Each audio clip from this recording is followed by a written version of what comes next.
bajo supervisión de adultos.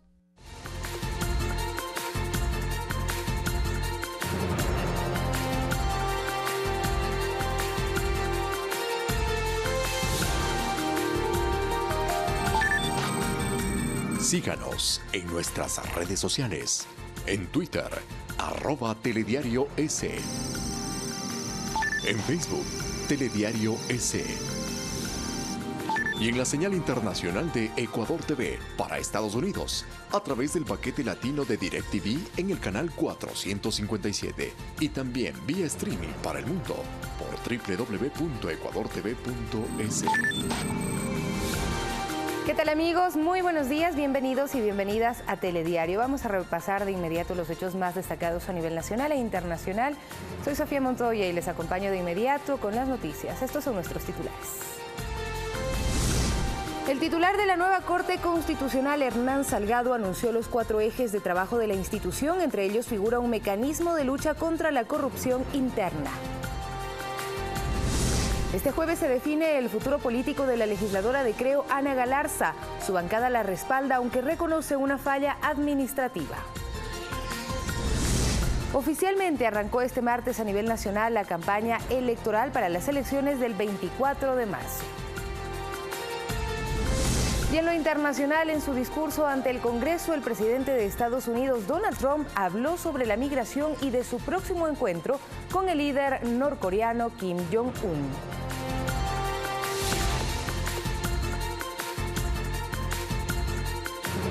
La información en detalle de inmediato. Sobre 4 ejes fundamentales trabajará la Corte Constitucional, que este 5 de febrero se posesionó oficialmente. Hernán Salgado como presidente y Daniela Salazar como vicepresidenta estarán al frente del organismo que aseguraron enfrenta una crisis. Una sesión a puerta cerrada que se prolongó por alrededor de 4 horas marcó el arranque de funciones de la nueva Corte Constitucional. En la misma se eligió a sus autoridades. Hernán Salgado presidirá la Corte durante el periodo 2019-2022, mientras que Daniela Salazar será la vicepresidenta de una institución que afronta una crisis, aseguran. En este contexto desaparece el control jurisdiccional y el control que pudieran ejercer las demás instituciones se repliega, dejando el paso libre a la corrupción y a la arbitrariedad. La vacancia que inició el pasado 1 de septiembre y que se prolongó por alrededor de 120 días aumentó el número de causas represadas, por lo cual ahora estas superan las 14.000. La tarea que nos han encomendado es grande. Diría que está acorde con la dura situación que experimenta el país. Quienes hemos asumido estas funciones estamos cohesionados para imponer en la Corte Constitucional una nueva ética que garantice actuaciones intachables y la independencia del órgano constitucional. No obstante, esto no detendrá los objetivos de los nuevos jueces, quienes determinaron 4 ejes fundamentales para cumplir con este reto en materia constitucional: independencia, cero corrupción, celeridad y sentencias de calidad. Se promoverán las reformas necesarias en la organización interna de la Corte y en sus procedimientos para lograr todos estos objetivos. La jornada de los 9 jueces constitucionales había arrancado de forma previa en la Asamblea Nacional, donde se les tomó juramento y se firmaron las actas de posesión. Alex Llanos, Telediario. Y les contamos que en el caso Odebrecht, la Fiscalía aseguró que el ex secretario jurídico de la presidencia, Alexis Mera, no está liberado de las investigaciones de rigor. Conozcamos los alcances de la trama de corrupción que involucra a altos funcionarios del gobierno anterior. El rompecabezas de la trama de Odebrecht continúa tomando forma, con el testimonio de su ex vicepresidente para América Latina, Luis Mameri, ante la justicia brasileña. Su subordinado en Ecuador, José Concienciao Santos, tenía como interlocutor a Ricardo Rivera para poder llegar a Jorge Glass. A esta lista se suma a Alexis Mera, exsecretario jurídico de la presidencia de Rafael Correa. Según Mameri, para pagar los sobornos a Glass, las transferencias iban a Glory International vinculadas con Tomislav Topic, mientras que los depósitos a favor de Mera se hacían a la empresa Dramiston Limited en cuentas bancarias del Warranty Trust Bank Limited y el RBC Royal Bank ambos en Bahamas, relacionadas a Carlos Pareja Cordero. Para la ex fiscal general del Estado, Mariana Yepes, son piezas claves para retomar las investigaciones. ¿Por qué razón el señor Pareja sigue en el Perú? ¿Qué proceso se le está siguiendo a él para que él se esconda de la justicia? Debería llamar al doctor Vaca para que él también comparezca y declare cuál fue la intención o cuándo se supo.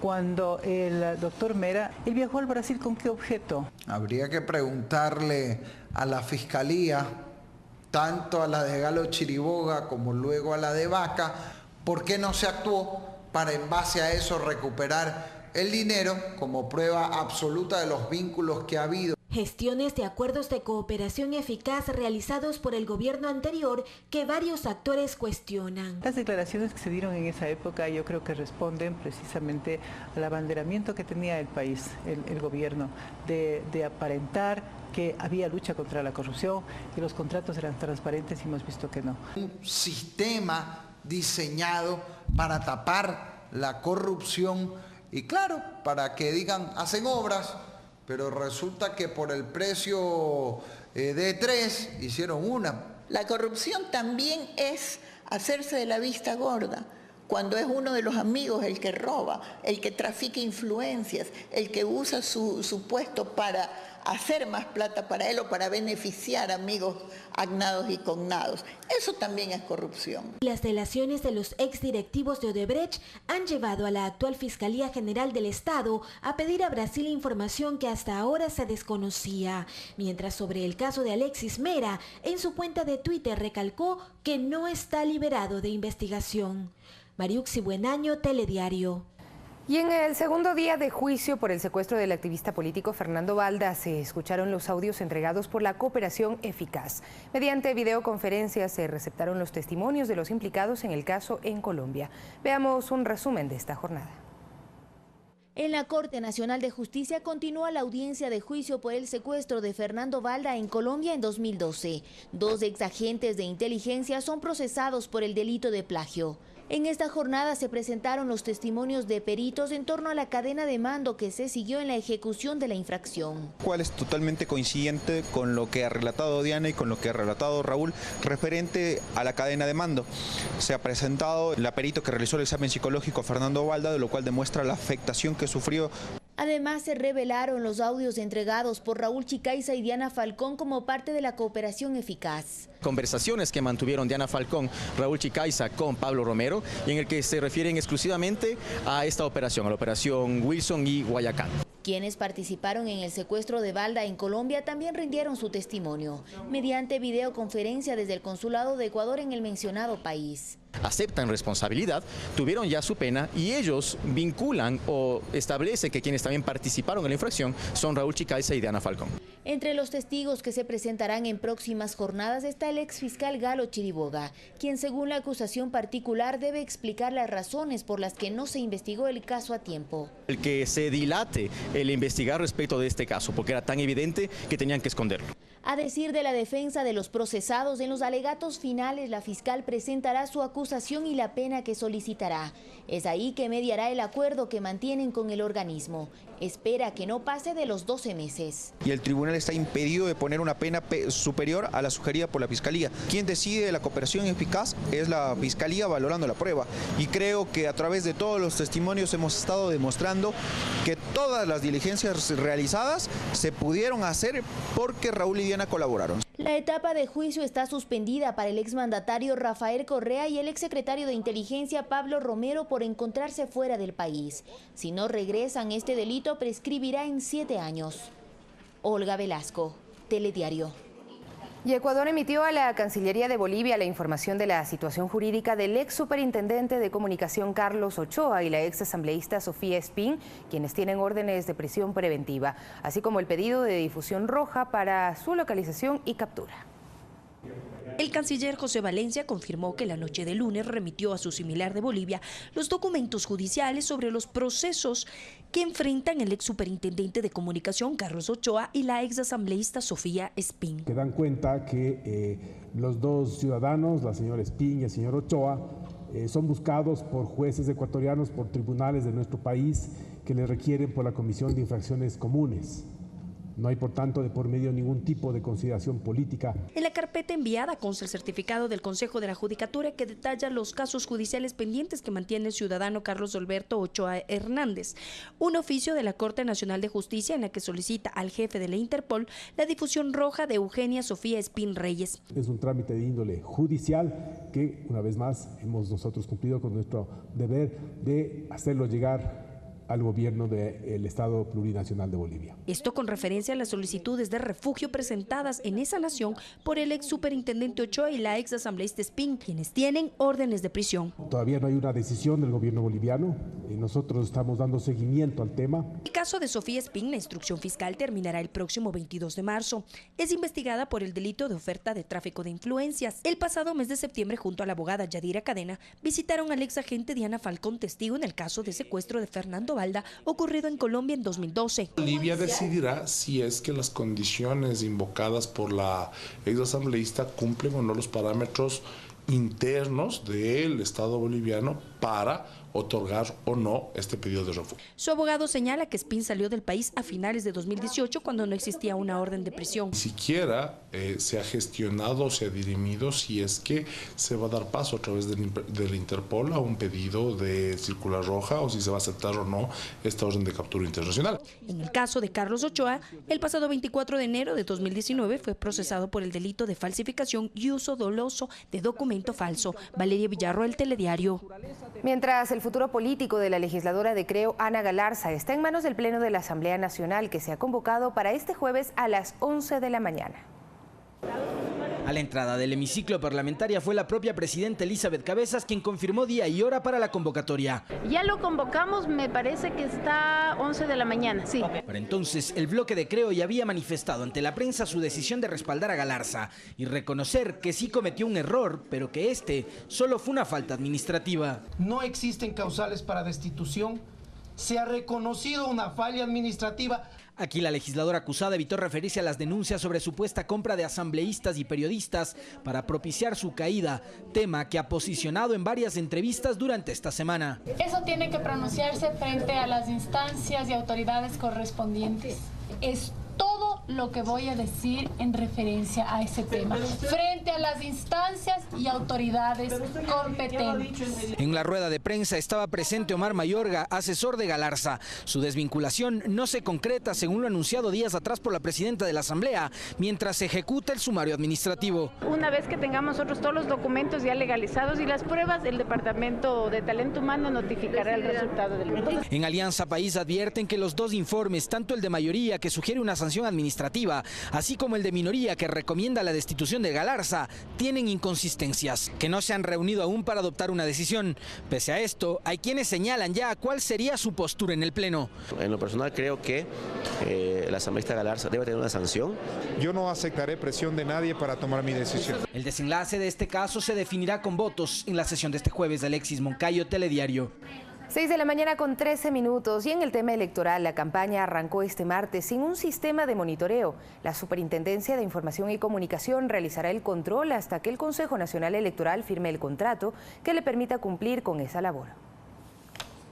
Sin un contrato firmado para el control de la propaganda de las elecciones seccionales de marzo de 2019, inició la promoción de más de 80.000 candidaturas registradas en el Consejo Nacional Electoral.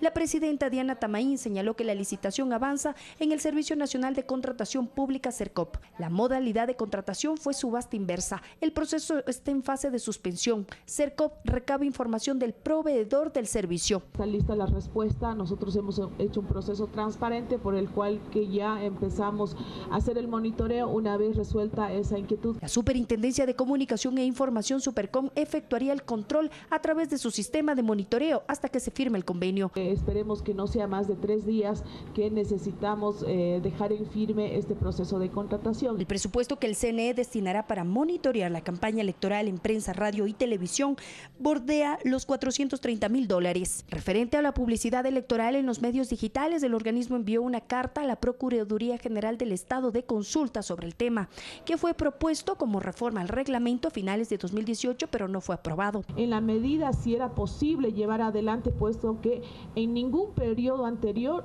se ha dado la facilidad debido a que tenemos este código. Este martes el CNE suscribió un convenio de cooperación con la Corporación de Participación Ciudadana que contempla el monitoreo electoral de 11 canales de televisión con señal nacional.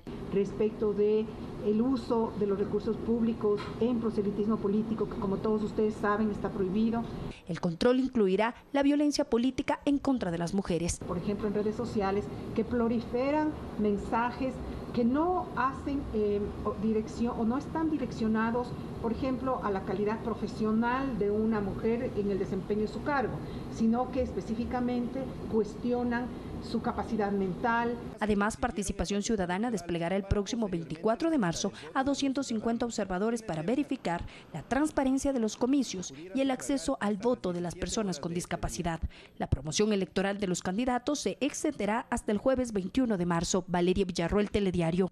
Son las 6 de la mañana con 15 minutos. El Pleno de la Asamblea Nacional pedirá la presencia del ministro de Finanzas para que explique sobre las últimas decisiones de la Junta Monetaria que han dado lugar al incremento en el cobro de intereses por el uso de las tarjetas de crédito.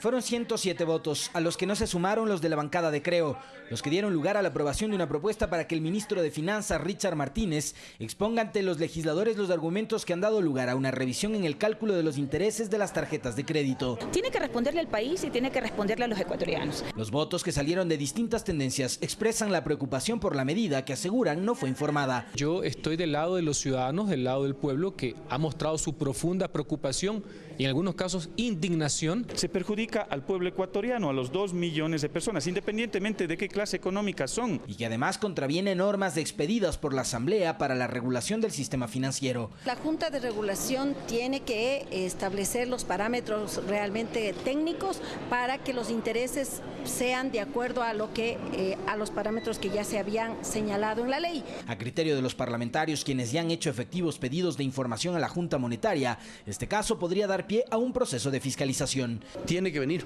el ministro y tiene que haber sanciones una vez que el Estado ecuatoriano, a través del Ejecutivo, haya hecho la investigación de las razones, motivos o circunstancias que mediaron para que exista este tipo de resolución. De ser aprobada la propuesta, restaría por conocer el día y la hora para la comparecencia del ministro. Esto mientras desde el Ejecutivo se ha informado que dicha medida será revisada. Alexis Moncayo, Telediario.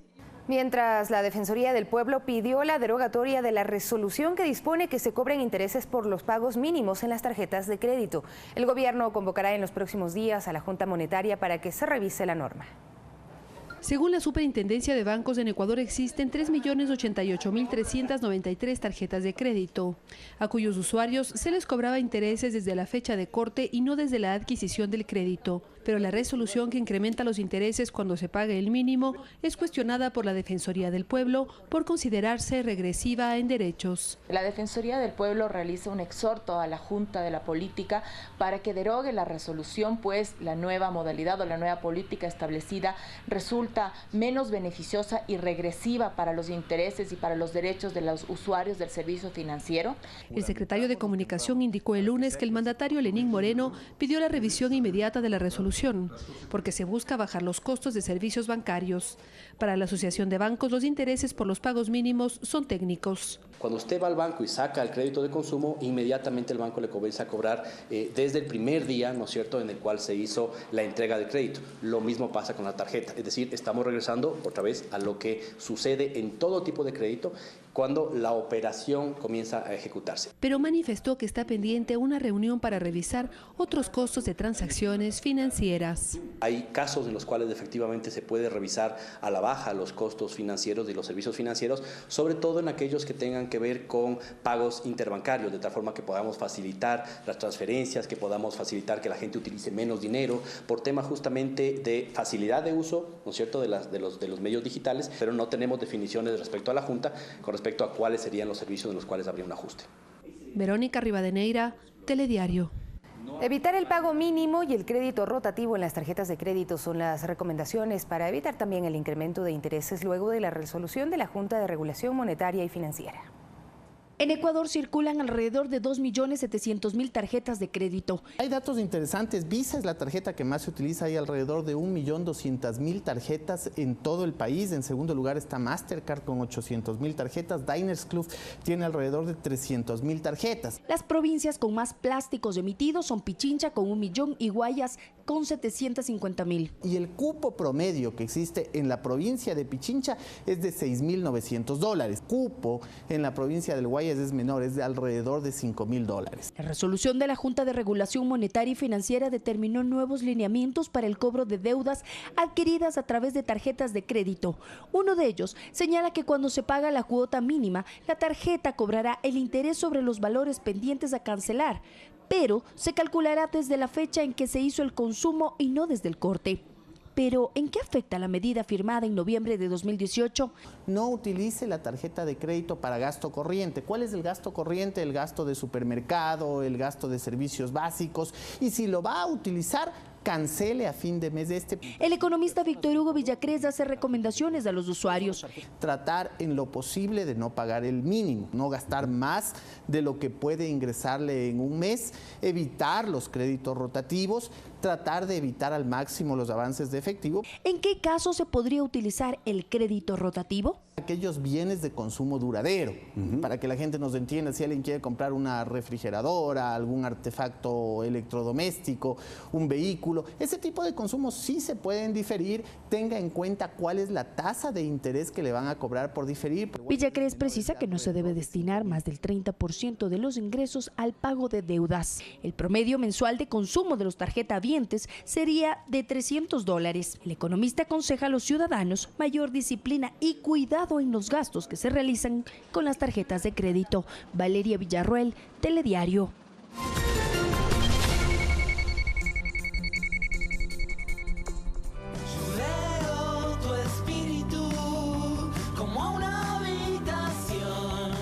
Este martes en Memoria del Futuro.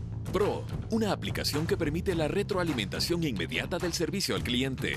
Loop, una marca de ropa deportiva de alta tecnología que integra la responsabilidad social. Y Onyx Studios, una empresa que busca transformar el mercado de videojuegos móviles. Las buenas ideas están en Memoria del Futuro. Este martes a las 22 horas. Por Ecuador TV. Comparte la emoción. Este sábado, los chicos han comenzado a sacar las cosas del taller. Ahí está, eso, está ganó. Ahí está, por allá. Dame la canastita va abajo. Ahí está, cuidado con esta que se desarma. Ojo, ¿qué es esto? José quiere llevar las cosas del taller a la casa de su abuelo. Y es una casa grande, sí. Sí, se puede guardar muchas cosas, parece. Sí, claro, bueno, hay muchas cosas, ¿eh? Sí, solo sí. Sábado, 20:30, por Ecuador TV. Comparte la emoción.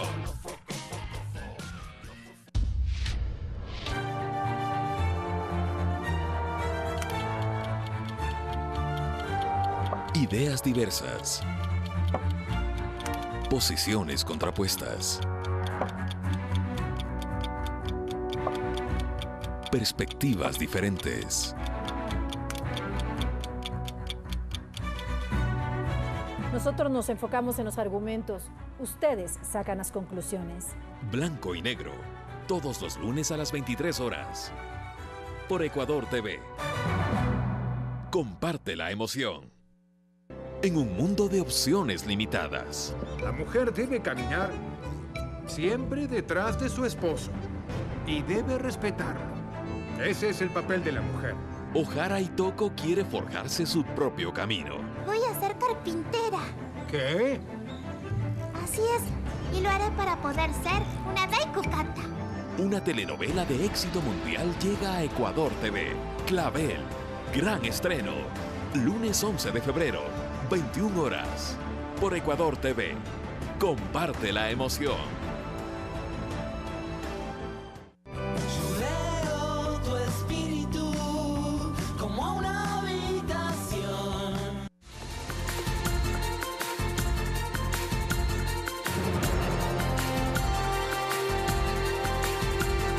6 de la mañana con 24 minutos. Gracias por continuar en la sintonía de Telediario. Les contamos que la aplicación de la ley para erradicar la violencia contra la mujer convocó a distintas autoridades en la Asamblea Nacional para dar seguimiento al cumplimiento de esta normativa.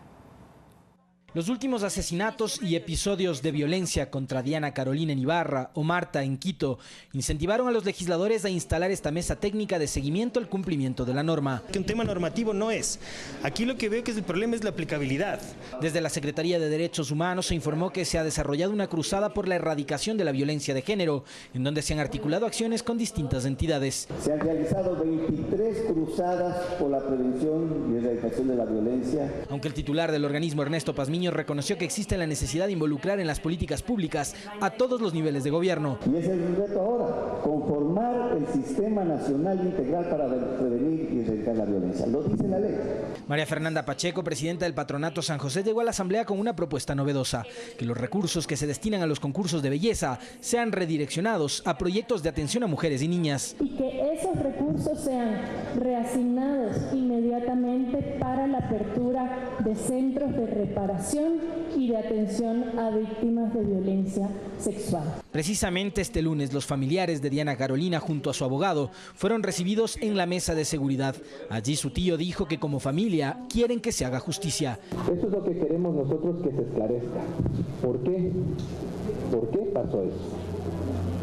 ¿Qué hizo el Estado? Y su abogado cuestionó el accionar de la policía, que durante 90 minutos no pudo neutralizar al victimario. Si la policía actuaba con diligencia y dentro de su cuidado, dentro de sus obligaciones, como le manda la ley, Diana Carolina no estaba muerta. Alexis Moncayo, Telediario. Y para el próximo 7 de marzo se difirió la audiencia preparatoria de juicio en el caso de Juliana Campoverde, joven que desapareció en 2012.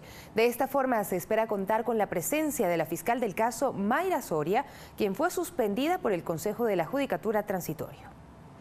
Hasta la sala de sorteos de la función judicial de Pichincha en el centro norte de Quito acudió la doctora Mayra Soria junto a su abogado, con quien presentó una acción de protección y medida cautelar con la finalidad de dejar sin efecto su suspensión en 30 días como fiscal. Y que se me reintegra mis labores de mis funciones como fiscal. Soria fue suspendida el 24 de enero por un caso de 2013, en el que según la Judicatura no realizó ningún impulso fiscal. Siempre la he calificado de injusta en el contexto de que una funcionaria pública no puede asumir todas las falencias a veces que el sistema tiene en sí mismo, y como es uno de estos casos de la acumulación de causas. Su abogado defensor señala que varios son los derechos que se vulneran. Principalmente el derecho constitucional al debido proceso, a la proporcionalidad y sobre todo un tema de independencia de la justicia. La fiscal Soria está al frente del caso de la desaparición de Juliana Campoverde, cuya audiencia preparatoria de juicio se efectuará el jueves 7 de marzo.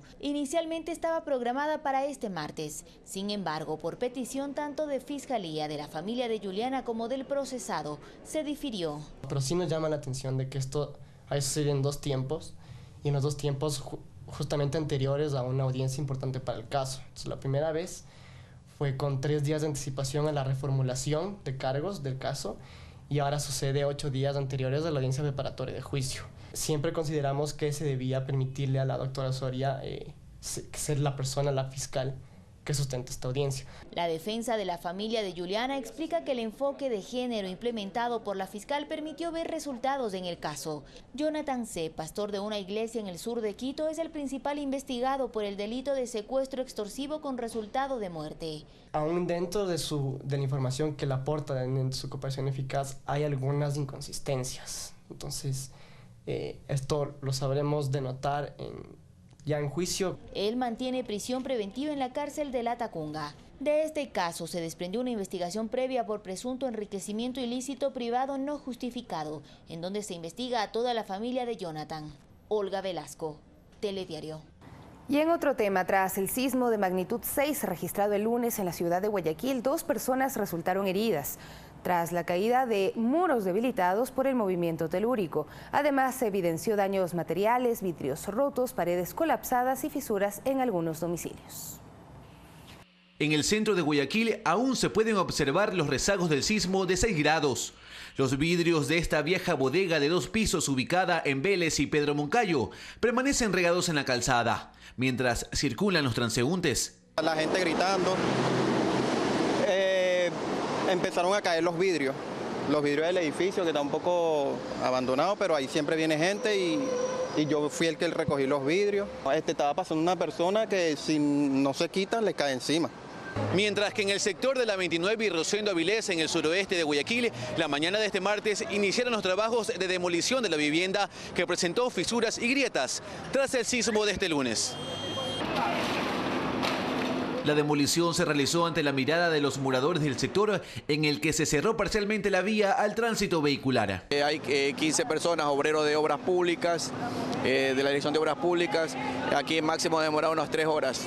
La demolición tiene que ser total, porque la casa está en mal estado completamente. Por el momento no sé qué va a pasar con nosotros, porque usted ve la vivienda está quedando prácticamente a la deriva y esta zona de noche es un poco peligrosa. En otro punto de Guayaquil, exactamente en Esmeraldas y Ayacucho, 2 personas resultaron heridas con pronóstico reservado tras el colapso de 2 muros de una vivienda que estaba en proceso de demolición.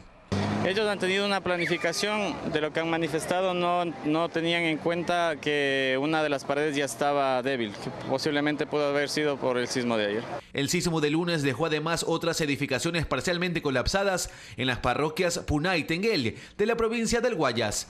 Luis Alfredo Zúñiga, Telediario. 6 de la mañana con 30 minutos y luego de casi 6 años, la escuela rural Río Cenepa en el cantón Chunchi, provincia de Chimborazo, vuelve a acoger a los estudiantes de esta zona. Esta institución educativa es la primera en reabrirse como parte de la política de eficiencia educativa que impulsa el gobierno nacional.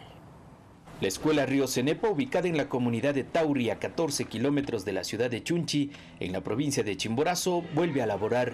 Es la primera escuela rural que se reabre como parte de la propuesta del gobierno nacional para mejorar la educación. Hoy llegaron los profesores que ya van a estar, ya son nombrados para esta escuelita. Para las madres de familia, la apertura de la escuela bidocente es positiva, pues elimina los sacrificios que los niños y niñas debían hacer, pues los estudiantes debían recorrer 1 kilómetro para abordar el bus, luego correr 5 kilómetros para llegar a su unidad educativa. Ellos ya se atrasan del bus y se queda y vienen andando los muchachos, mis 2 muchachos. Los niños se bajaban, venían caminando, pero los libros se mojaban, ellos mismos mojaditos, así llevaban a los niños a Compus, mucho peligro tenían nuestros niños. El pasado lunes, la profesora llegó al lugar con una lista conformada por 31 estudiantes. El próximo jueves está planificada la llegada del presidente de la República para reiniciar oficialmente las actividades educativas en este plantel. A partir del jueves sí ya queda instalada y ya estructurado los niveles, entonces ahí sí ya se trabajará todo el año. Comodidad, menos tiempo de traslado, cercanía a sus familiares, la seguridad de los estudiantes cuentan entre los factores positivos en la apertura de esta escuela. Un poquito sí les llevará a adaptarse con la nueva docente, el nuevo método de estudio, sí, pero nada, digamos así, de que afecte escolaridad del niño. Para Telediario, Gonzalo Parra.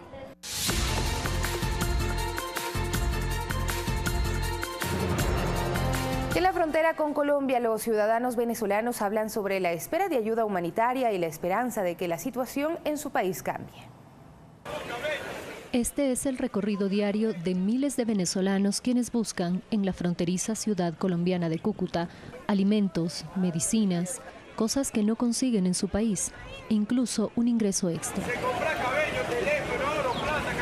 Para ellos, el anuncio de la entrega de ayuda humanitaria es bueno. Sí, está bien, correcto. Me gustaría que eso llegara a Venezuela, para que se compusiera en Venezuela. Pero lo que más ansían es un cambio en su país, un cambio definitivo. Me duele mi país, ¿cómo está?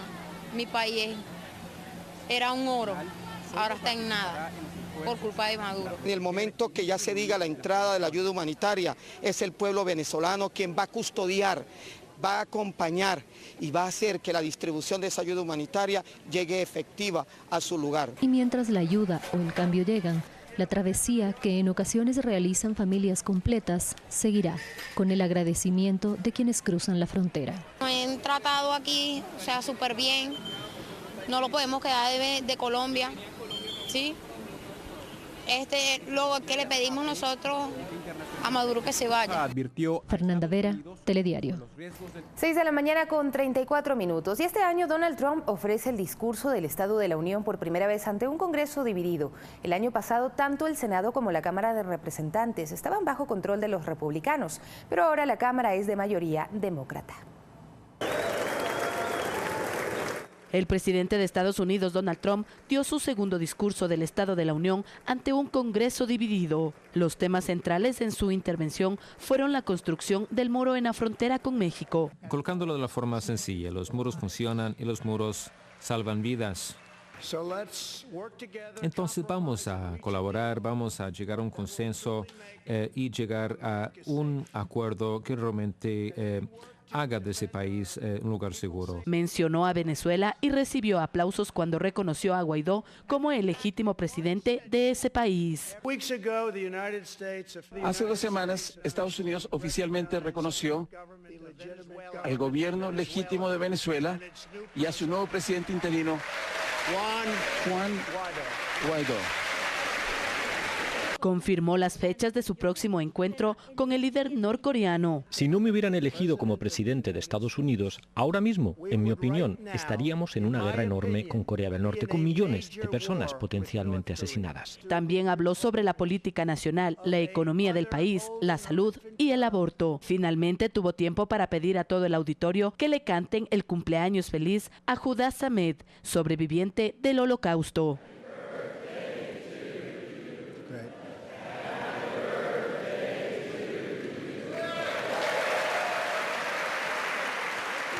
Las mujeres demócratas de la Cámara de Representantes se vistieron de blanco para homenajear a las pioneras que lucharon para reivindicar el sufragio universal, sin distinción de género. Según el mandatario, con esta alusión quiere poner fin a lo que él describe como un estancamiento político. Fernanda de la Bastida, Telediario. Ustedes por acompañarnos a partir de este momento. Nuestros invitados en esta jornada serán Enrique Pita, vicepresidente del Consejo Nacional Electoral. El inicio de la campaña electoral, los temas pendientes, los retos, los desafíos de los comicios de marzo de 2019. Además, en esta emisión, el padre Juan Botazo, sacerdote católico, nos hablará sobre las denuncias de abusos a niñas por parte de el párroco de Guápulo en el contexto de las denuncias sobre este tipo de casos que implican a miembros de la Iglesia Católica. Estaremos también hablando con Rafael Ollarte, constitucionalista y quien fuera miembro de la Comisión Calificadora de Selección y Designación de los miembros de la Corte Constitucional. Con él analizaremos los retos y los desafíos de la nueva Corte debido a la gran cantidad de causas represadas pendientes de resolución.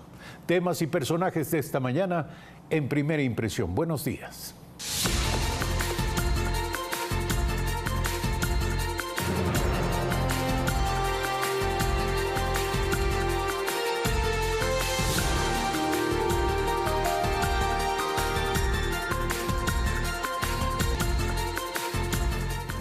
Nuestra recomendación de todos los días a esta hora, diario El Telégrafo. En su primera plana, El Telégrafo nos dice que Hernán Salgado preside la Corte Constitucional. El magistrado de origen cuencano integró la Corte Interamericana de Derechos Humanos con sede en Costa Rica y tras 6 meses desde que fuera cesada, esta institución sesionó ayer por primera vez. Además, diario El Telégrafo nos informa acerca de que 23 víctimas de sacerdotes piden justicia por violación. El caso del párroco de Guápulo también está presente en la información, en el informe de diario El Telégrafo sobre el tema. Y finalmente, con un despliegue gráfico, el murciélago en Manta. Es la única playa de turismo inclusivo en todo el país. El balneario Manavita tiene 4 sillas anfibias que permiten bañarse en el mar a personas con discapacidad. Estas y otras informaciones las encuentra usted esta mañana en Diario El Telégrafo. 6 de la mañana, 59 minutos. La campaña arrancó este martes sin un sistema de monitoreo. La Superintendencia de Información y Comunicación realizará el control hasta que el Consejo Nacional Electoral firme el contrato que le permita cumplir con esta labor. Sin un contrato firmado para el control de la propaganda de las elecciones seccionales de marzo de 2019, inició la promoción de más de 80.000 candidaturas registradas en el Consejo Nacional Electoral. La presidenta Diana Tamaín señaló que la licitación avanza en el Servicio Nacional de Contratación Pública CERCOP. La modalidad de contratación fue subasta inversa. El proceso está en fase de suspensión. CERCOP recaba información del proveedor del servicio. Está lista la respuesta. Nosotros hemos hecho un proceso transparente por el cual que ya empezamos a hacer el monitoreo una vez resuelta esa inquietud. La Superintendencia de Comunicación e Información Supercom efectuaría el control a través de su sistema de monitoreo hasta que se firme el convenio. Esperemos que no sea más de 3 días que necesitamos dejar en firme este proceso de contratación. El presupuesto que el CNE destinará para monitorear la campaña electoral en prensa, radio y televisión bordea los $430.000. Referente a la publicidad electoral en los medios digitales, el organismo envió una carta a la Procuraduría General del Estado de consulta sobre el tema, que fue propuesto como reforma al reglamento a finales de 2018, pero no fue aprobado. En la medida si era posible llevar adelante, puesto que en ningún periodo anterior se ha dado la facilidad debido a que tenemos este código. Este martes el CNE suscribió un convenio de cooperación con la Corporación de Participación Ciudadana que contempla el monitoreo electoral de 11 canales de televisión con señal nacional. Respecto de el uso de los recursos públicos en proselitismo político, que como todos ustedes saben está prohibido. El control incluirá la violencia política en contra de las mujeres. Por ejemplo, en redes sociales que proliferan mensajes que no hacen dirección o no están direccionados, por ejemplo, a la calidad profesional de una mujer en el desempeño de su cargo, sino que específicamente cuestionan su capacidad mental. Además, Participación Ciudadana desplegará el próximo 24 de marzo a 250 observadores para verificar la transparencia de los comicios y el acceso al voto de las personas con discapacidad. La promoción electoral de los candidatos se extenderá hasta el jueves 21 de marzo. Valeria Villarroel, Telediario. 7 de la mañana, 1 minuto, el país se encuentra en campaña electoral. Nuestro invitado, Enrique Pita, vicepresidente del Consejo Nacional Electoral, buen día, gracias por estar aquí. Comienzan los retos y los grandes desafíos del Consejo Nacional Electoral y del sistema democrático en el país. Entendemos, para comenzar por el principio, entendemos que había algunas diferencias al interior del Consejo respecto a qué considerar o no campaña anticipada y por lo tanto cómo juzgarlo o sancionarlo. ¿Existe un criterio ya definido al respecto? Buenos días. Buenos días. En realidad no. Hay criterios divididos. Yo me aparto del criterio de algunos consejeros que piensan o han afirmado, más que piensan, han afirmado que todo lo que se llama la precampaña electoral podría ser cargada o imputada a los costos o gastos que están autorizados los diferentes candidatos para realizar ahora que ya estamos en la campaña electoral.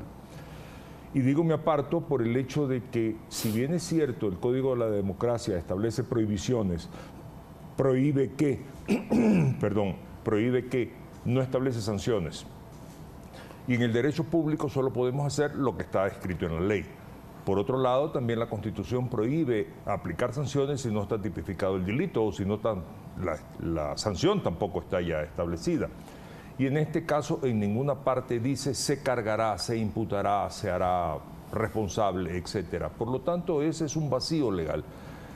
El Consejo Nacional Electoral ha venido levantando información al respecto y está bien, por lo menos ha intimidado pienso yo, a las organizaciones políticas, pero al final del día no creo que esto va a poder ser imputado a lo que se le permite gastar en un proceso electoral. Pero más allá de la falta de claridad respecto de qué sanciones aplicar o qué medidas aplicar, una vez que se constata la existencia de campaña anticipada, la pregunta es, ¿qué se considera campaña anticipada?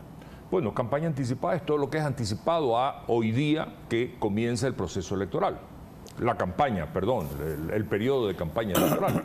Los políticos han colocado vallas, han hecho publicaciones de medios, Incluso las autoridades hacen una serie de inauguraciones y actos de carácter proselitista. Eso ya no lo van a poder hacer a partir de cuando se inició este periodo de campaña electoral.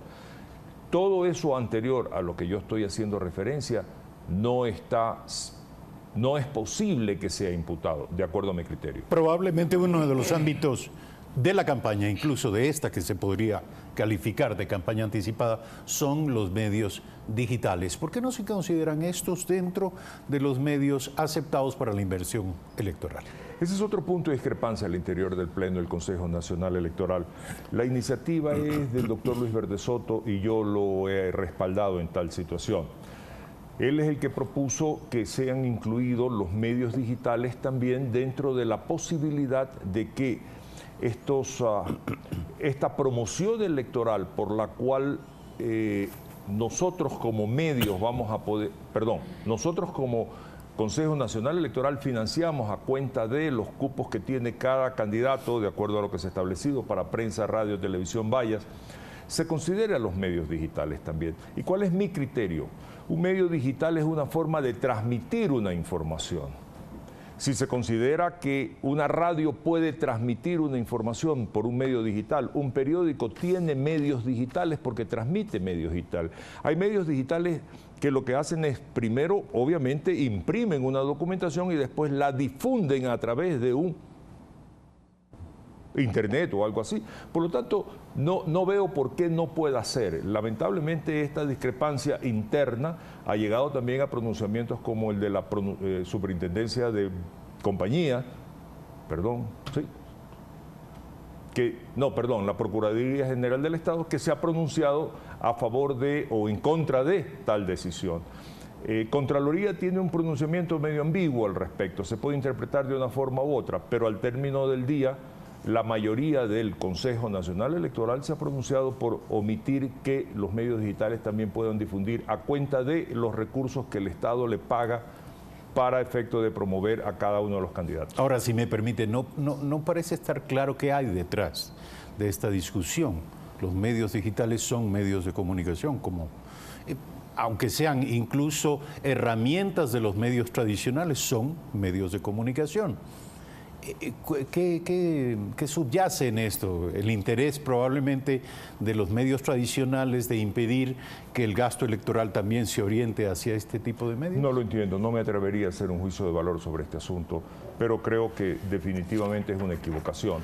La modernidad, el progreso, hace que nosotros tengamos que tomar ciertas medidas, adaptándonos a las regulaciones, por supuesto sin caer en ningún aspecto de ilegalidad, y entender cómo podemos interpretar la norma para que estas situaciones puedan ser resueltas. Lamentablemente no se ha dado. 7 de la mañana, 7 minutos, Enrique Pita, vicepresidente del Consejo Nacional Electoral, aquí en Primera Impresión. ¿Cuáles son los grandes retos, los grandes desafíos de este proceso? Por ejemplo, en el campo de la observación electoral, si todos los candidatos hicieran un rol de observadores, tendríamos 80.000 veedores del proceso electoral. ¿Cómo cree usted que va a funcionar esto, dadas las características peculiares de este proceso?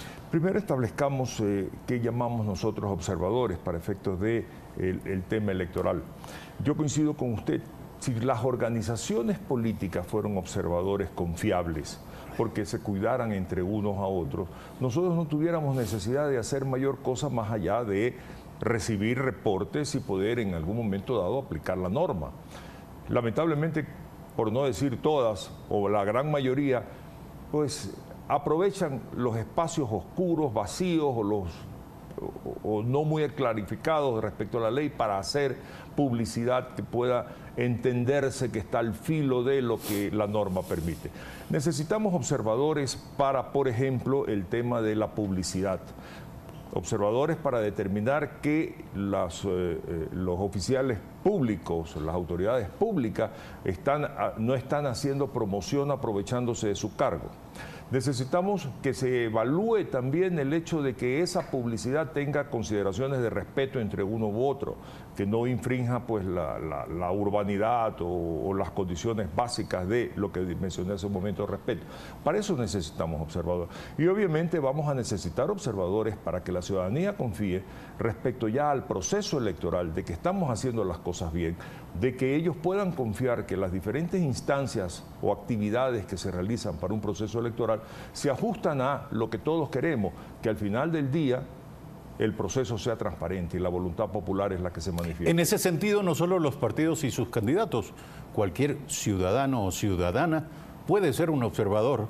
¿Es correcto? La norma permite que si alguien se inscribe como observador, y en eso también permite que cualquier ciudadano lo pueda hacer, por supuesto tiene que acreditar experiencia, tiene que acreditar alguna suerte de mecanismos cómo va a ejercer su trabajo. No, si no, vamos a tener 4, 5, 6 millones de observadores y eso también va a complicar el trabajo. Volviendo a esto, ¿para usted queda zanjada la controversia en torno a la participación de los observadores internacionales? ¿Cree que estos gozarán de las debidas garantías para no despertar sospechas, para no generar suspicacias respecto de cualquier género de limitaciones al cumplimiento de su trabajo? Definitivamente sí. Ha habido muchos comentarios respecto a supuestas declaraciones en las que se establecen limitaciones al trabajo de los observadores. El reglamento que aprobamos hace pocos días en el Consejo Nacional Electoral no establece tal situación, definitivamente. No es pues que los observadores no puedan ir a hablar con las organizaciones políticas, con las autoridades, no puedan hacer entrevistas, qué sé yo. Eso no se da, eso estuvo mal interpretado y si en algún momento dado estuvo mal expresado, pues fue un error. Definitivamente ese no es el trabajo, no se puede limitar ese trabajo de los observadores.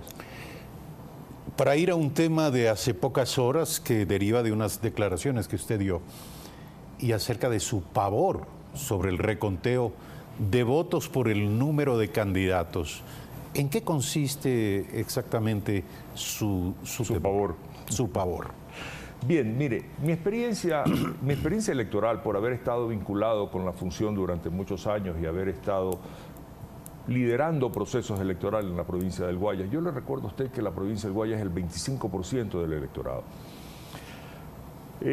Lamentablemente, al final del día, el día del proceso, se produce que por el cansancio de los miembros de las juntas receptoras de voto, incluso porque no han sido capacitados en una forma eficiente, también es cierto, por lo tedioso que resulta escrutar, y hoy se va a presentar una circunstancia como esta, por eso es que yo manifiesto mi temor, coloquialmente dije pavor, pero por el número de candidatos que existen, el trabajo de los miembros de las juntas receptoras de voto va a ser muy intenso. Al ser un trabajo muy intenso, podría generarse, y es la experiencia lo que me hace hablar así, podría generarse muchas actas con inconsistencias numéricas, mal contadas, no coincide el número de votos con el número de electores, mal llenadas, de tal manera que esas actas no las puede procesar el sistema automáticamente y van a tener que ser recontadas en las diferentes delegaciones. Es decir, algo que no necesariamente se debe a un afán de alterar el proceso, sino a error humano. Definitivamente, en la Junta Receptora de Voto. Pero después se traslada esa responsabilidad a las diferentes delegaciones, en las que funcionarios de las delegaciones son los que tienen que proceder a realizar ese trabajo que no fue bien ejecutado en las juntas receptoras de voto.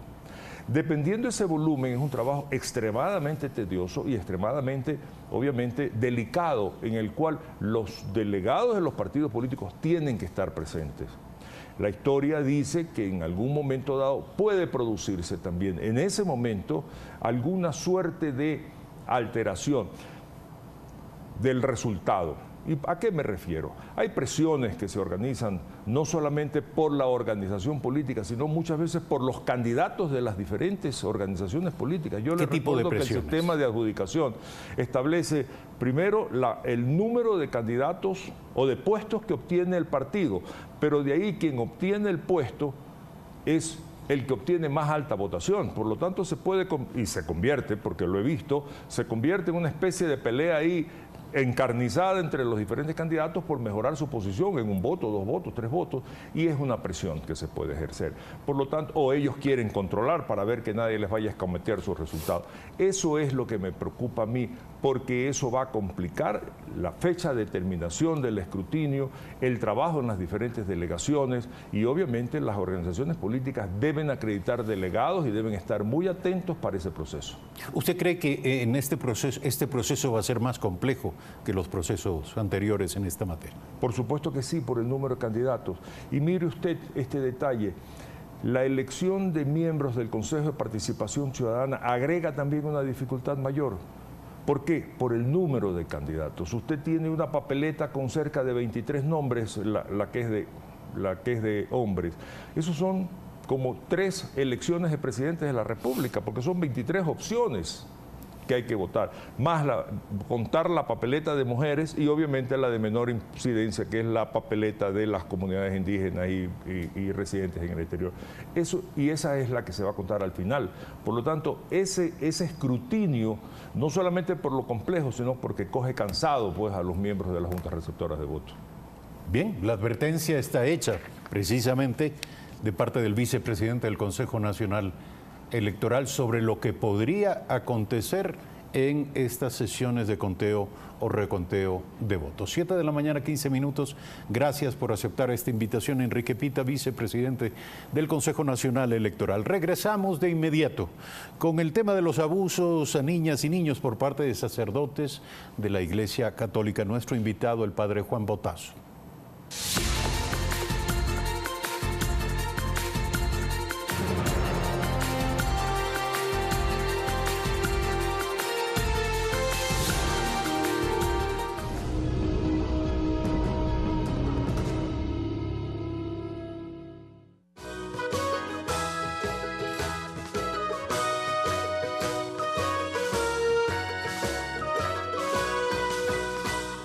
Estamos en el lago San Pablo, a 5 minutos de la ciudad de Otavalo y al norte del Ecuador. Se halla en las faldas del volcán Imbabura y es el más grande de los 28 lagos que embellecen esta provincia, que también se llama Imbabura. Tiene una extensión de 583 hectáreas y alcanza los 83 metros de profundidad. Aquí nomás, en sus aguas, habita la hermosa trucha arcoíris y los peces carpa. Sus riberas están sembradas de totora nativa, usada por los artesanos para fabricar esteras. Arriba de este espejo de agua habitan aves como los somormujos, la garza blanca, las gallaretas andinas, los mágicos colibríes y hasta las golondrinas de mar.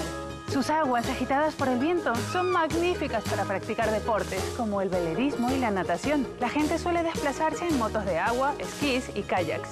En las orillas pueden encontrarse restaurantes y hoteles con excelentes servicios para apreciar y disfrutar de la armonía entre la tierra, el agua y el cielo. Y la pregunta es, ¿por qué en el lago San Pablo hay una rica variedad de aves? Porque este es el único lago donde ellas han logrado sobrevivir durante décadas. B, porque aquí han encontrado un lugar propicio para su hábitat, sintiéndose en el cielo a través de sus reflejos en el agua. C, porque si abandonan el lago, son cazadas y servidas a la mesa de los turistas. No es el único lugar donde estas especies de aves han logrado sobrevivir, ya que en la provincia de Imbabura hay 27 lagos más de iguales características. Tampoco es porque fuera del lago serían cazadas, ya que la gente de la zona respeta a las aves y han convivido con ellas siempre. En el lago San Pablo hay una rica variedad de aves porque existe un hábitat propicio, obteniendo alimentación y sintiéndose en el cielo a través de sus reflejos en el agua. Si no, hablen con ellas.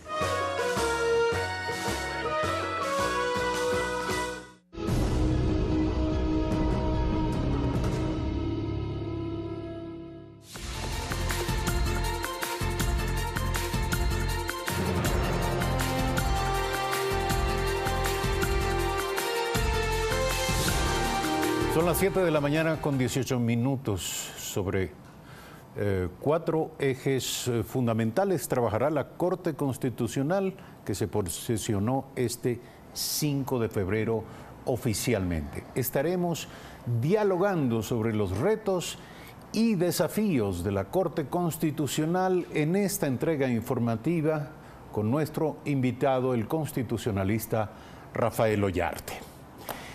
Entre tanto, el país sigue asistiendo a la aparición de denuncias de abuso sexual sobre niñas, niños, adolescentes de parte de miembros de la Iglesia Católica. El último es el caso del párroco de Guápulo, que nuevamente ha devuelto el tema a la actualidad. Nuestro invitado en esta mañana es doctor en teología, es estudioso de la antropología, catedrático y sacerdote. Juan Botazo, buen día, gracias por estar aquí. ¿Qué está pasando? ¿Qué está ocurriendo más allá del caso del párroco de Guápulo, que está, por cierto, en investigación y en manos de las autoridades? ¿Qué está ocurriendo? Hace muy pocas horas el Papa ha declarado y ha reconocido que los sacerdotes han abusado de las monjas, que existen abusos de distinto tipo sobre las monjas. ¿Qué está ocurriendo en la Iglesia Católica? Buen día. En la Iglesia Católica está ocurriendo lo que está ocurriendo en la sociedad. La sociedad tiene esas fallas y la Iglesia no pertenece a otro planeta, está sumergida en esta sociedad y lamentablemente participa también de muchas fallas. Ahora, el problema de la corrupción, de la pedofilia, etcétera, es de la sociedad. Leemos de estadísticas altísimas de niños y niñas abusados en su familia, en su vecindario, en todas partes. Casi a diario hay personajes del espectáculo, en fin, que denuncian que en su infancia han sido abusados. El turismo sexual en gran parte también abusa de menores y aprovecha de esto. La industria pornográfica, etcétera, también con el sector de los niños es una industria en expansión. De tal manera que es un problema de la sociedad. ¿Qué pasa? Pasa lo que pasó siempre, que el ser humano aspira al bien, pero después cae en actitudes miserables. La Iglesia hace parte de esta sociedad. Es muy lamentable lo que está pasando, lo que pasó, lo que se denuncia en estos días.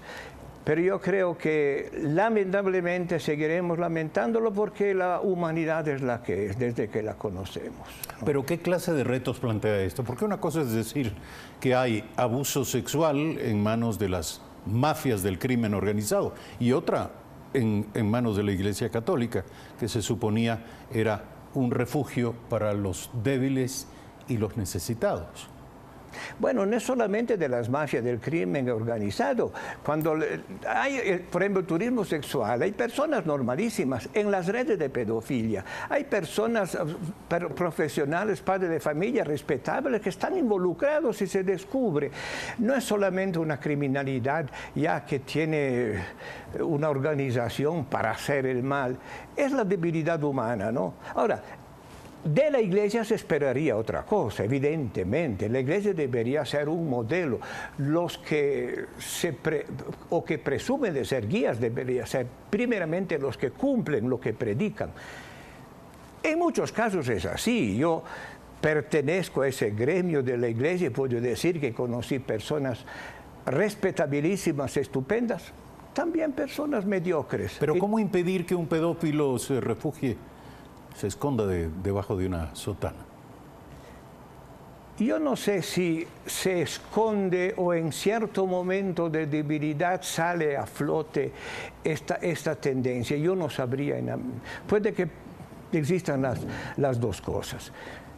Muchos invocan que haya unas penas mayores, unos castigos más severos para esto. Yo dudo que esto sea eficaz. Mira lo que pasaba con la pena de muerte.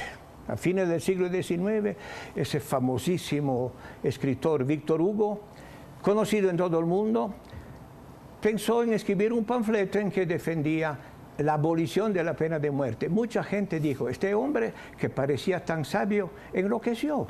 ¿Cómo puede una sociedad sobrevivir si no hay el castigo, la amenaza de una pena de muerte? Así fue juzgado en ese momento. Vemos que después de un siglo y más, tenía razón. La pena de muerte no evita que haya delitos. Estados Unidos la tiene y no es un país sin delitos ni mucho menos. Pero amenazar con más castigos no creo daría que la remedie. impresión de que esto es sencillamente incontenible. El Papa Francisco ha convocado a los presidentes de las conferencias episcopales del mundo Claro que sí. a una reunión para tratar el tema de los abusos sexuales. En pocos días se reunirá, evidentemente. No, es que cambió la actitud de la sociedad. Antes las instituciones, la Iglesia entre ellas, lo que buscaban era, primeramente, defender su buen nombre. Entonces, estos casos los había. No es que se los tapaba, se buscaba de alguna manera no hacerlos públicos, amonestar al culpable, también cambiarlo de sitio. No siempre eso era eficaz. Hoy esto se lo ve como un delito que debe ser denunciado, castigado, y se pretende que denunciado los daños por la propia Iglesia por Católica. la propia Iglesia, y que el culpable repare el daño que ha hecho o se lo exija. Me parece que esto es muy sano, porque eso desenmascara cierta hipocresía. Sirve también para amedrentar, para ayudar a la gente a estar mucho más atentos. Pero creo que lamentablemente siempre se filtrará algún caso, alguna persona que en un momento de debilidad falla, y eso lo lamentamos y no hay más. Para concluir este diálogo, usted como estudioso, como teólogo, como estudioso de la historia de la fe católica, le pregunto, ¿se puede establecer una analogía entre este momento de crisis de la Iglesia Católica respecto de estos temas y otros momentos de crisis de la Iglesia en su larga y atribulada historia? Bueno, la Iglesia tuvo muchos momentos de crisis, ¿no?, a lo largo de su historia, y vemos que cuando estuvo más sana, más capaz de adquirir adeptos, cuando era perseguida, cuando tenía la vida difícil, cuando en cambio la Iglesia se acercó mucho a los valores corrientes de la sociedad, pongamos en el Renacimiento. Fue una Iglesia que promovió el arte, basta ver lo que es el Vaticano, pero era una Iglesia desde el punto de vista moral nada edificante, una iglesia corrupta, la iglesia de papas como León el Papa X, Borgia. Papa Borja, León, digamos Alejandro VI, etcétera, ¿no? Fue un momento de gravísima crisis. Si por algo surgió Lutero, que fue una reacción a esta situación. Pero digamos, crisis las habrá siempre porque está compuesta de seres humanos. Yo no diría que en este momento la iglesia esté en crisis. Hoy se denuncia más, menos mal que se hace, se denuncia más estos casos, se espera que las denuncias los limiten, pero yo no creo que van a eliminar la naturaleza humana que es la actitud... No, la pregunta es ¿cómo saldrá la Iglesia de todo esto? Yo me imagino que habrá muchos padres que hoy por hoy teman que sus hijos acudan a las catequesis por el peligro de que algo así les ocurra. Los hay, por supuesto, hay este peligro, pero como hay padres que temen que ciertos maestros, ciertos profesores, como hubo tantísimas denuncias en el campo educativo, pueden ser dañados por sus maestros. Esto nos invita a ser muy vigilantes, los padres de familia deben estar muy presentes, la sociedad debe estar muy exigente, los delitos deben ser denunciados, y eso es lo que estamos haciendo. Para concluir, ¿qué debe hacer la Iglesia Católica ecuatoriana respecto de las denuncias de abuso sexual de miembros de la Iglesia contra niñas, niños y adolescentes? ¿Qué debe hacer que no haya hecho?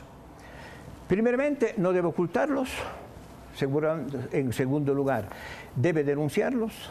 En tercer lugar, si hay gente perjudicada, debe repararlo, ¿no? Sabemos que ciertas diócesis de Estados Unidos llegaron a la quiebra para reparar estos daños. Y tercero, lo más importante, o cuarto, debe formar bien, seleccionar siempre mejor a los que entran al ministerio, porque tal vez en un momento de escasez de vocaciones haya un poco de facilidad en admitir. No, hay que ser extremadamente rigurosos para detectar con instrumentos psicológicos y ciencias de distinto tipo, quienes tienen ciertas tendencias que después en un momento de debilidad pueden manifestarse. Nuestro invitado esta mañana, teólogo, antropólogo, catedrático universitario, y sacerdote Juan Botazo. Gracias por estar aquí. 7 de la mañana, 28 minutos. Como decíamos hace un instante, sobre 4 ejes fundamentales trabaja la Corte Constitucional que este 5 de febrero se posesionó oficialmente. Hernán Salgado como presidente y Daniela Salazar como vicepresidenta estarán al frente de este organismo y han asegurado que enfrentan una crisis.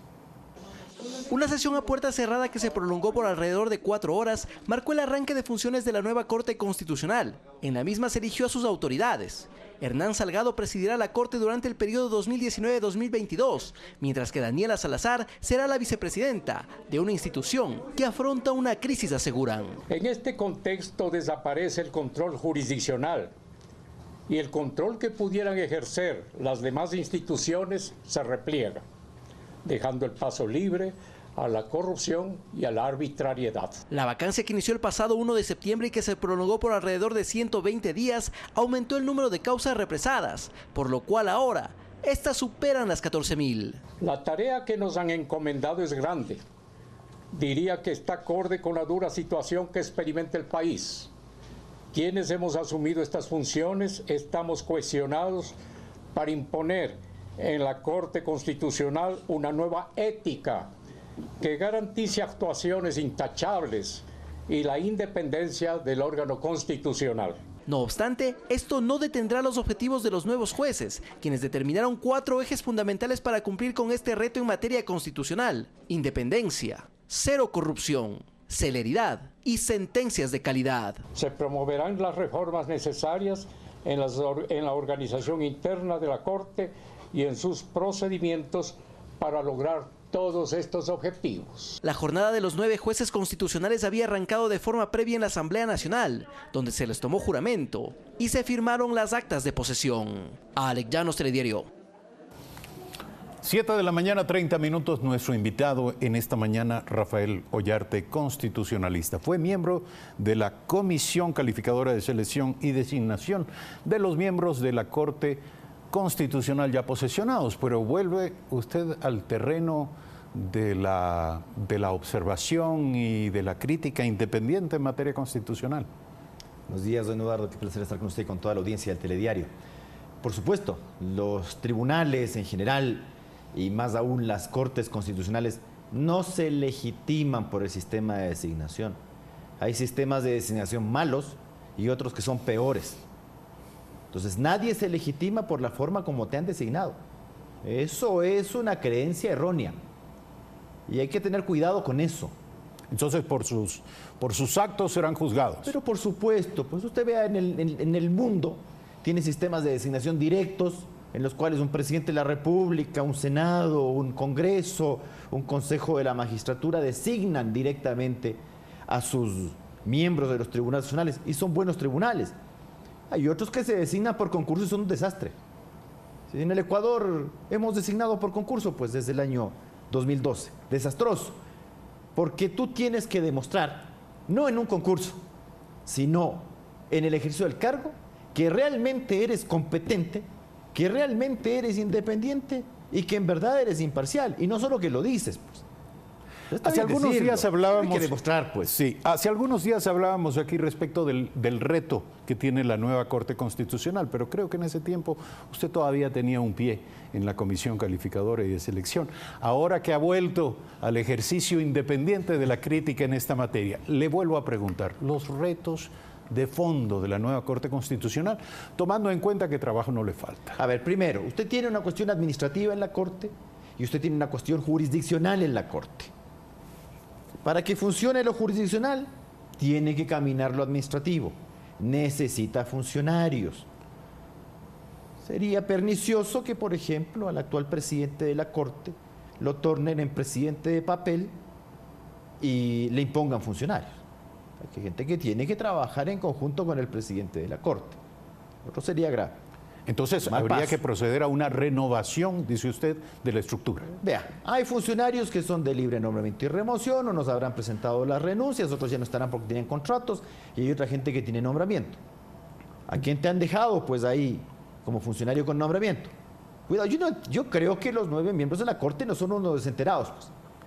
Y sí sabrán con qué les toca trabajar. Porque si yo te voy dejando de administraciones anteriores a determinado personal para que sean el corre y dile a determinadas personas, bueno, pues yo entiendo que la gente es grande, madura y sabe cómo hacer las cosas. Para eso te has metido en esto, pues. Cuando usted accede a un cargo, tiene que obrar con responsabilidad de inicio. Cuidado, cuidado, porque con la Corte hay una expectativa muy grande. Dado que de las grandes expectativas pueden salir malas cosas. ¿Esas expectativas se cifran, en su opinión, en qué casos de manera emergente? Ahora, no, mire, para los justiciables su caso siempre es importante. Siempre habrán cuestiones que tienen que ser resueltas de modo inmediato, porque generan no solo daño a los justiciables, sino a la causa pública. Cuidado también con eso. Cuidado con dejar casos ahí que ya están años y que sigamos acumulando más daños y luego el Estado no tenga cómo responder.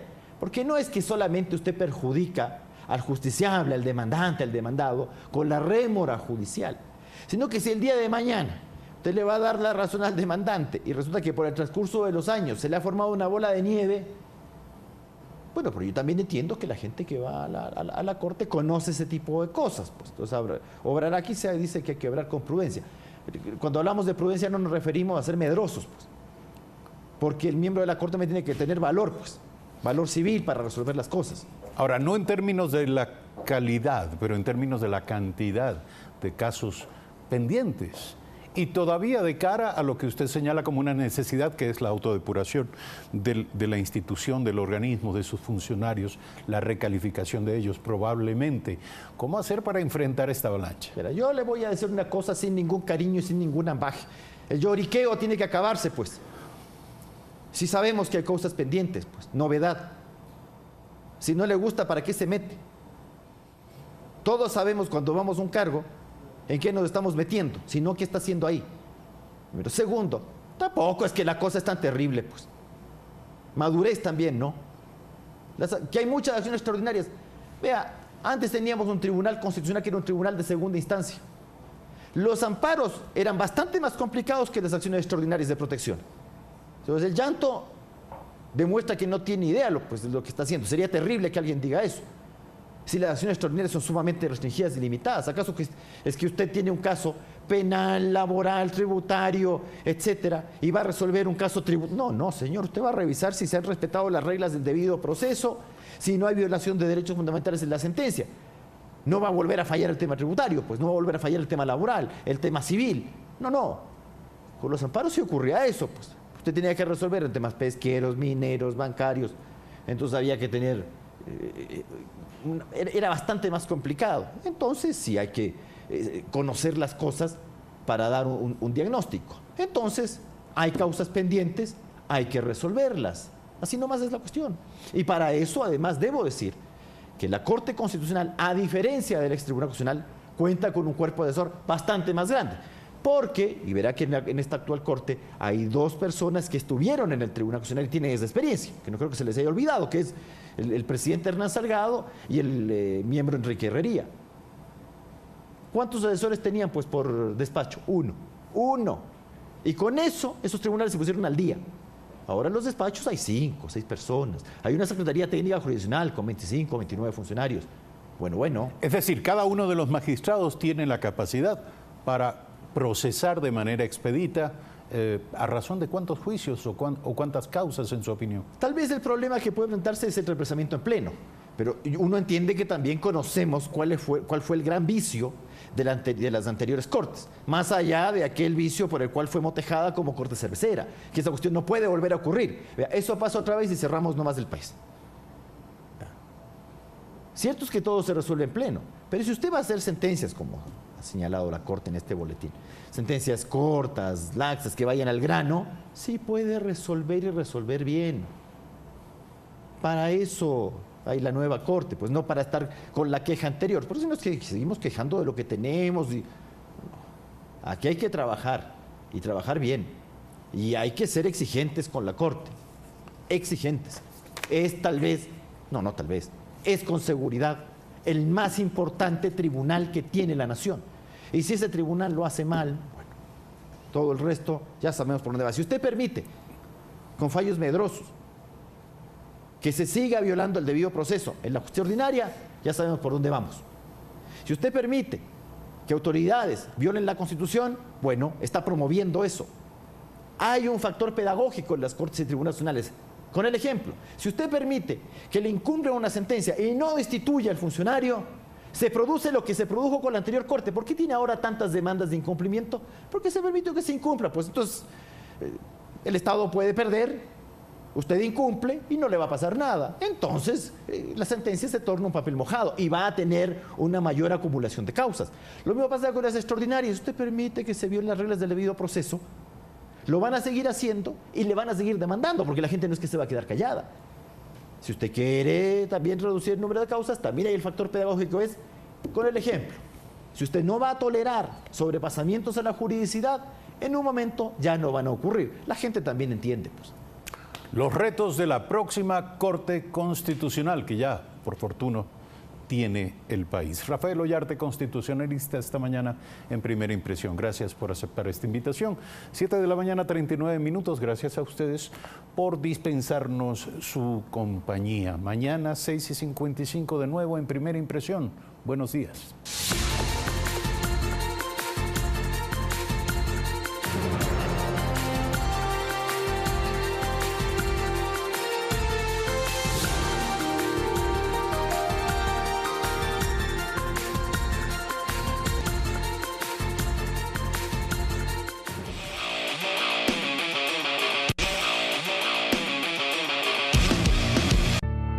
LSG, después de separarse con Lale, se queda con sus hijas y se casa con Zainet.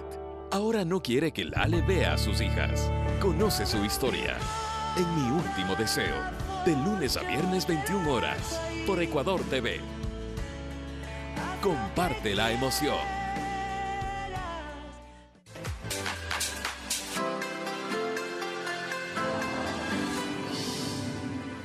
De la empresa AA. Se dedica a hacer salsas, todo tipo de desarrollos alimenticios. Hicimos la inversión gracias a Banca Ecuador. Hemos logrado nosotros ampliarnos en maquinaria, en infraestructura. En este momento, 6.300 millones de dólares han sido entregados en créditos. Debemos seguir propiciando que principalmente los pequeños y medianos empresarios, las personas que trabajan en economía popular y solidaria, sean los beneficiarios mayores. El gobierno es clave para los emprendedores y empresarios del país. El gobierno de todos. Autorización número 0136. CNE. Elecciones seccionales 2019. Un documental para quienes sienten empatía con la sensibilidad animal. Juntos en un viaje por Japón, la India, China y Laos. Para ser testigos de técnicas innovadoras que ayudan a los animales a sobrevivir casos donde el humano o el ecosistema los han herido. Al ver que todas estas aves retoman el vuelo, es nuestra recompensa. Planeta Peligro. Todos los domingos a las 21 horas. Por Ecuador TV. Comparte la emoción. Hoy. Vos me gustás. Esa es la verdad. ¿Vos querías divertirte? Nos vamos a tirar en paracaídas. Mi corazón tiene un solo dueño. Lolo, ¿a dónde vas con esa muñeca? Heidi. De lunes a viernes a las 17 horas. Por Ecuador TV. Comparte la emoción.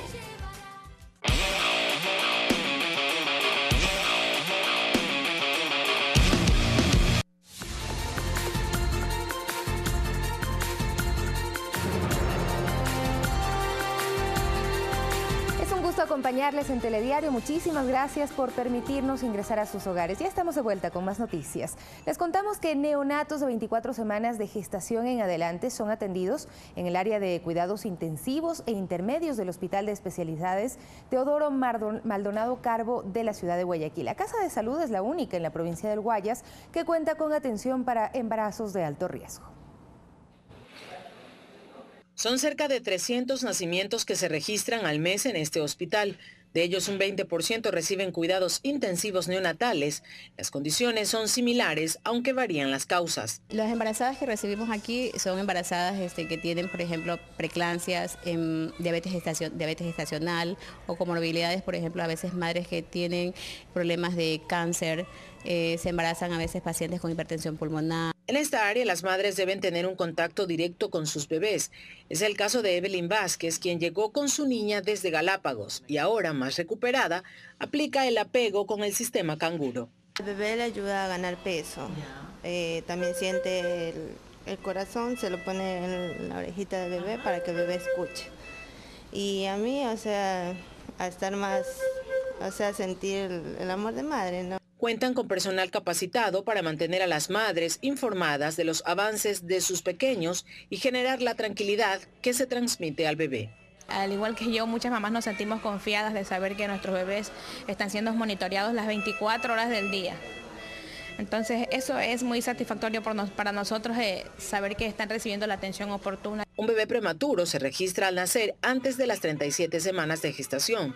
El objetivo es preservar la vida del niño y su madre. Por ello, cuando se debe interrumpir el embarazo, la gestante recibe acompañamiento para este proceso. Hace una entrevista a la mamá, donde le dice el psicólogo, le conversa, de todo, y conjuntamente con el neonatólogo, conjuntamente con el perinatólogo, qué es lo que realmente puede suceder durante su hospitalización. La Organización Mundial de la Salud indica que es importante que la mujer embarazada debe tener durante su gestación un máximo de 10 controles médicos y un mínimo de 5, los mismos que ayudarán a evitar cualquier tipo de riesgos durante este periodo. Guadalupe Ayoví, Telediario. Y se dio inicio a la entrega de sellos identificativos para vehículos que usan o trasladan personas con discapacidad. Además, se espera crear conciencia sobre el respeto a los parqueaderos de uso exclusivo de este grupo de atención prioritaria. Este adhesivo colocado en la parte superior derecha del parabrisas indica que el vehículo es conducido o traslada a una persona con discapacidad. Carlos Villavicencio es uno de los cientos de usuarios que ya lo solicitó. El sticker me permite tener el estacionamiento cerca de los sitios donde voy, porque yo tengo dificultad en movilizarme. Hemos tenido una acogida de 527 stickers ya inscripciones, hay otros 100 que se siguen puliendo y vamos avanzando. Esto está establecido de manera indefinida. Según Javier Torres, presidente del Consejo Nacional para la Igualdad de Discapacidades, alrededor de 45,000 personas podrían acceder a este sello. Para que permita tener claramente la identificación de que ese vehículo puede hacer uso del parqueo en centros comerciales, en las áreas establecidas de los municipios, en los hospitales.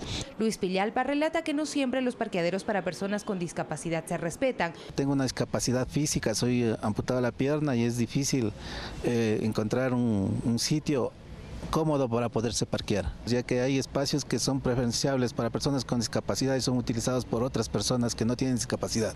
Según Álvaro Guzmán, director ejecutivo de la Agencia Nacional de Tránsito, en estos casos le corresponde a los agentes emitir la multa correspondiente. El artículo 391 del COIP establece que las personas que utilicen mal estos espacios tendrán una sanción del 10% del salario básico unificado y 3 puntos de reducción en la licencia. Los sellos identificativos se pueden solicitar en la página web del CONADIS y luego de 15 días son emitidos por la Agencia Nacional de Tránsito. Para los usuarios no tiene ningún costo acceder a este beneficio. Hasta el momento se han solicitado en 17 provincias del país, donde se promueve una cultura de respeto, igualdad e inclusión.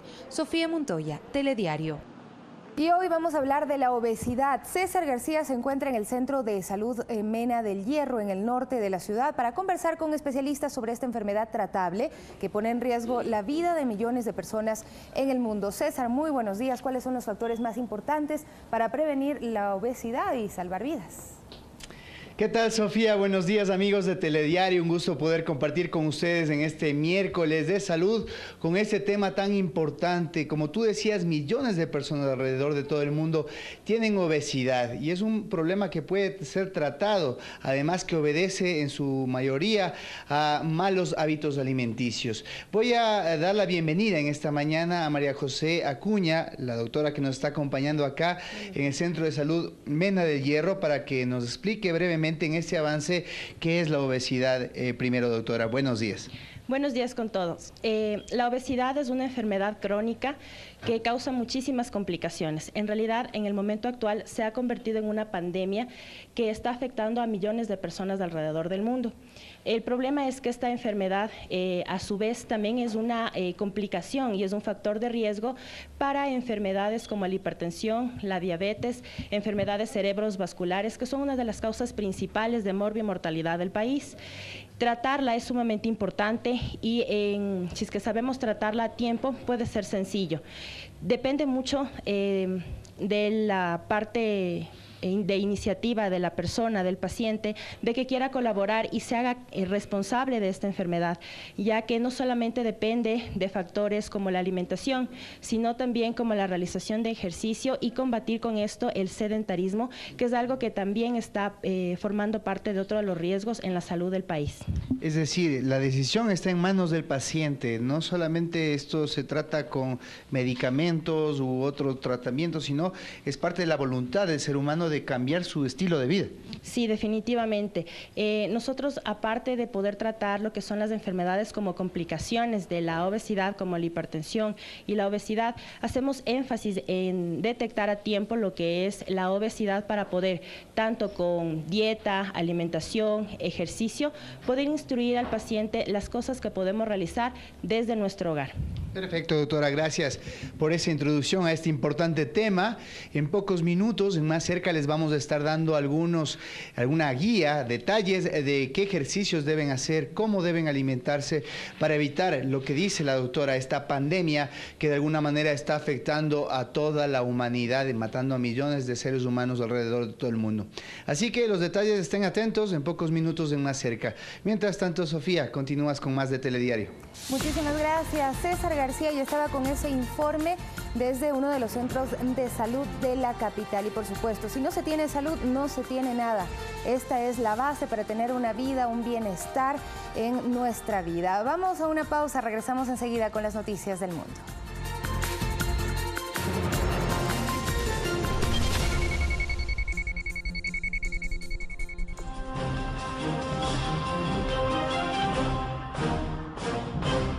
Un documental para quienes sienten empatía con la sensibilidad animal. Juntos en un viaje por Japón, la India, China y Laos. Para ser testigos de técnicas innovadoras que ayudan a los animales a sobrevivir casos donde el humano o el ecosistema los han herido. Al ver que todas estas aves retoman el vuelo, es nuestra recompensa. Planeta Peligro. Todos los domingos a las 21 horas. Por Ecuador TV. Comparte la emoción. Hoy, Lale ha regresado a casa. Buenos días, mamá. Buenos días. Abre los ojos, dormilona. Zeynep no quiere estar con Kerim. ¡Zeynep! ¡Zeynep, detente! ¡Zeynep! ¡Zeynep, espera! Mi último deseo. Capítulos finales. Hoy, 21 horas. Por Ecuador TV. Comparte la emoción.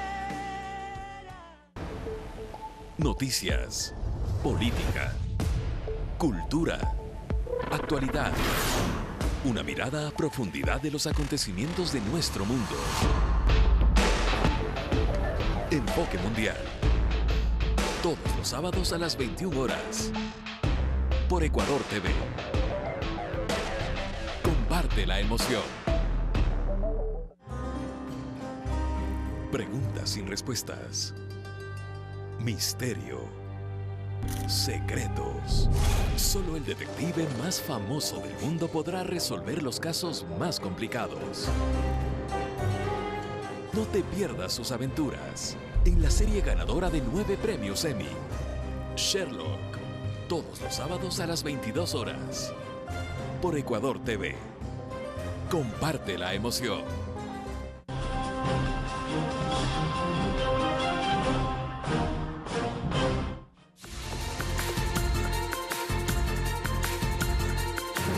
Lo que ocurre en el mundo se lo contamos de inmediato. Este año Donald Trump ofrece el discurso del Estado de la Unión por primera vez ante un Congreso dividido. El año pasado tanto el Senado como la Cámara de Representantes estaban bajo control de los republicanos, pero ahora la Cámara es de mayoría demócrata. Veamos a continuación. El presidente de Estados Unidos, Donald Trump, dio su segundo discurso del Estado de la Unión ante un Congreso dividido. Los temas centrales en su intervención fueron la construcción del muro en la frontera con México. Colocándolo de la forma sencilla, los muros funcionan y los muros salvan vidas. Entonces vamos a colaborar, vamos a llegar a un consenso y llegar a un acuerdo que realmente haga de ese país un lugar seguro. Mencionó a Venezuela y recibió aplausos cuando reconoció a Guaidó como el legítimo presidente de ese país. Hace 2 semanas, Estados Unidos oficialmente reconoció al gobierno legítimo de Venezuela y a su nuevo presidente interino, Juan Guaidó. Confirmó las fechas de su próximo encuentro con el líder norcoreano. Si no me hubieran elegido como presidente de Estados Unidos, ahora mismo, en mi opinión, estaríamos en una guerra enorme con Corea del Norte, con millones de personas potencialmente asesinadas. También habló sobre la política nacional, la economía del país, la salud y el aborto. Finalmente tuvo tiempo para pedir a todo el auditorio que le canten el cumpleaños feliz a Judá Samed, sobreviviente del Holocausto.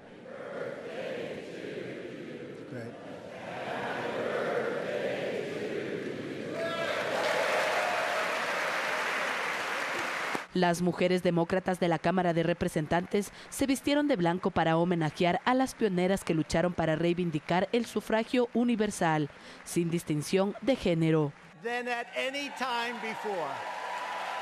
Según el mandatario, con esta alusión quiere poner fin a lo que él describe como un estancamiento político. Fernanda de la Bastida, Telediario. Y el sumo pontífice dejó claro que la condición para ayudar a entablar diálogos en Venezuela es que las dos partes, no solo Maduro, lo pidan. Esto mientras Guaidó alertó que adelantar las elecciones legislativas sería un suicidio político para Maduro. Aprobado.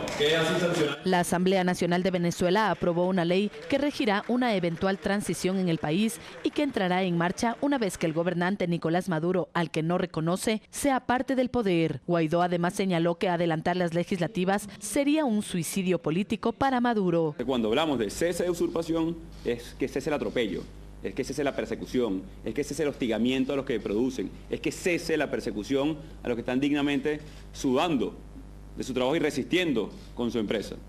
Cuando hablamos del gobierno de transición es colocar los elementos para estabilizar, para corregir, no solamente para atender la emergencia humanitaria. De su parte, el Papa Francisco dijo que aún no ha leído la carta que le ha enviado el presidente de Venezuela, Nicolás Maduro, en la que le solicita su ayuda para abrir un diálogo en la crisis de ese país. Antes de este viaje ya sabía de la carta diplomática de Nicolás Maduro, decía el Papa ante la prensa, rumbo Roma. Aún no la he leído, ya veremos qué se puede hacer. Pero para iniciar una mediación se necesita de ambas partes. Ambas partes tienen que pedirlo, como sucedió en su día con Argentina y Chile. Las reacciones a favor y en contra de Maduro continúan. Este martes fue detenida una transacción del régimen de Maduro al Bandés Uruguay. El monto es de $1.200 millones, mientras que el secretario general de las Naciones Unidas, Antonio Guterres, respaldó la reunión sobre Venezuela en Montevideo y aseguró que está a favor de los intentos para buscar una salida negociadora a la situación política en el país. Finalmente, el presidente de Turquía, Recep Tayyip Erdogan, acusó a Estados Unidos y a la Unión Europea de desafiar a la democracia en Venezuela. Fernanda de la Bastida, Telediario. 7 de la mañana con 56 minutos, volvemos a nuestro país, pues Ecuador se posiciona como uno de los países más inclusivos de la región. 30 jóvenes que luchan contra el cáncer mostraron que las prótesis no son un obstáculo para cumplir sus sueños. Un show donde el protagonista es la vida. Así fue el desfile Bionic Fashion Day, que puso en la pasarela el talento de jóvenes con prótesis que luchan contra el cáncer. Pero para ellos es contar una historia y contar su vulnerabilidad, que fue realmente vencer el cáncer y que les falta una parte de su cuerpo. Muchas veces nosotros lo damos como algo que es normal que lo tengamos, pero sí a ellos les costó una parte de su cuerpo para poder vivir y están demostrando que el cáncer no es sinónimo de muerte. Una muestra de que la discapacidad no es un límite para alcanzar las metas. Personas que con múltiples dificultades que han tenido que superar y que siguen superando, no dan el brazo a torcer, no bajan la mirada. Nosotros tenemos que seguir ese buen ejemplo y avanzar con optimismo. Un espectáculo único a nivel mundial que en su quinta edición se realizó por primera vez en Guayaquil. Los fondos recaudados serán destinados a quienes luchan contra el cáncer. Sí, realmente muy orgulloso de nosotros mismos y alegres con la Fundación Jóvenes contra el Cáncer por tomarnos en cuenta en esto. Que sigan adelante, que a pesar de que pueden ver que aquí nosotros tenemos nuestras dificultades, aún buscamos para seguir nuestros sueños. Un evento que pone en escena el talento y la esencia del ser humano, más allá de su apariencia física. Mariuxi Buenaño, Telediario. Felicitaciones a estos jóvenes y aquí está siempre en Ecuador TV una ventana para que puedan mostrar y extender su mensaje a toda la sociedad. Ahora les contamos que investigadores de la Universidad de California en Berkeley presentaron un nuevo invento. Se trata de una tecnología que utiliza un proyector de video digital como fuente de luz para crear objetos que son más suaves, más flexibles y más complejos que los replicados por una impresora 3D tradicional.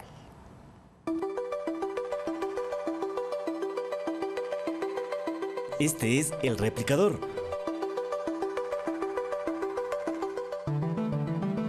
La nueva impresora utiliza patrones de luz cuidadosamente diseñados sobre un cilindro giratorio de líquido y lo congela en la forma deseada.